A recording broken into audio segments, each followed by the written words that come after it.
नमस्कार बंधुरा आमी पल्लवी आज तुम्हादेर सामने एक रेसिपि शेयर करब निरामिष पनीरेर तरकारी। तो सबाई जानो ताओ आमी किभाबे बानाई सेटाई तुम्हादेर साथे शेयर करब। तो एखाने फार्स्टे पनीर निये नियेछि आमी 300 ग्राम मतो। एई पनीरटाके आमी छोटो छोटो टुकरो करे केटे नेब। तो भालो करे केटे निये एगुलोके आमी साइड करे रेखे देब। तारपरे निये नेब आलू। तो आमी निरामिष तरकारी माने पनीरेर तरकारीते आमी आलूटाओ देब। तो अनेके शुधु पनीरेर तरकारी खाय, तो आलूटा दिले भालो लागे। तो एखाने आमी छोटो छोटो करे डुमो डुमो करे आलू केटे नेब। केटे एई आलूगुलोके आमी भापिये नेब। आर कि देब सेगुलो चलो देखाई। आर देब एखाने टमेटो पेस्ट, आर दिये देब क्यापसिकाम, आर दिये देब लंका, आर किछु मशलाओ देब। सेटा आमी एकटा पात्रेर मধ্যে रेडी करे नेब। कि देब सेटा हच्छे नुन, हलुद, गोलमरिच गुड़ो और धने जिरेर गुड़ो परिमाण मतो दिए देब। दिए एटाके भालो करे गुले रेडी करे नेब। तो सब एक एक करे मशला दिए दिएछि। लंकार गुड़ो, गरम मशला एगुलो आमी परे देब। तो एटा आमी रेडी करे रेखे दिलाम। तारपरे कड़ाई एकटु सादा तेल दिए देब आमी अल्प करे। सादा तेलटा गरम हওয়ার পরে আমি পনিরটাকে হালকা করে একদম হালকা বেশি ভাজ দিতে হবে না, হালকা একটু ভেজে নেব।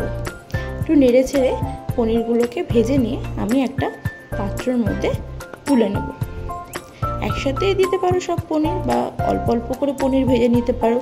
যেহেতু আমার হাতের টাইম কম ছিল তাই আমি একসাথেই সব পনিরগুলো দিয়ে দিয়েছিলাম, যার ফলে একটা ভুল হয়ে গেছিলো যে মানে পনিরটা একটু ভেঙে গেছিলো। তোমরা অল্প অল্প করে পনির দিয়ে ভেজে তুলে আবার কিছু কিছু করে পনির দিয়ে দিও।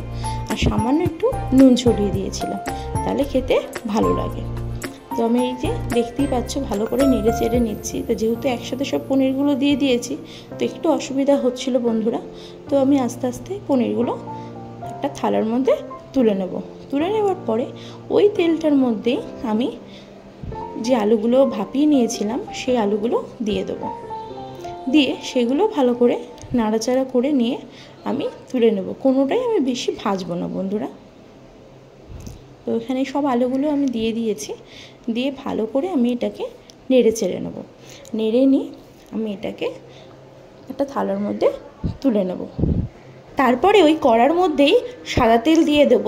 আর ওই সাদা তেল দেওয়ার পরে তেলটা একটু গরম হয়ে গেলে আমি দিয়ে দেব গোটা ফোড়ন। গোটা ফোড়ন দিয়ে দেব। তারপরে আমি দিয়ে দেব আদা কুচি। আদা কুচি দিয়ে দেওয়ার পরে আমি দিয়ে দেব টমেটো যে পেস্টটা করে রেখেছিলাম সেই পেস্টটা দিয়ে ভালো করে নেড়ে চেড়ে নেব। নেড়ে চেড়ে নিয়ে আমি লঙ্কা দিয়ে দেবো। লঙ্কাটা দেবার কিছুক্ষণ পর ক্যাপসিকামটা যদি তাড়াতাড়ি সিদ্ধ হয়ে যায় তো ক্যাপসিকামটা সবার লাস্টে আমি দেবো। দিয়ে ভালো করে নেড়ে চেড়ে ক্যাপসিকামটা যখন একটু সিদ্ধ মতো হয়ে আসবে তারপরে আমি যে পেস্ট করে রেখেছিলাম মশলাটা সেটা আমি ঢেলে দেবো।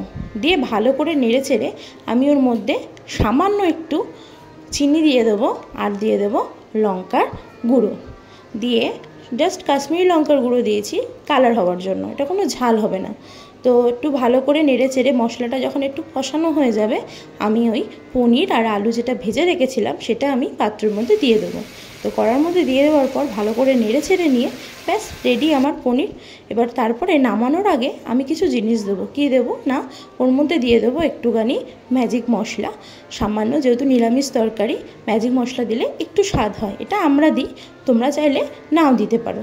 আর দিয়ে দেবো একটু গরম মশলার গুঁড়ো আর সামান্য ঘি।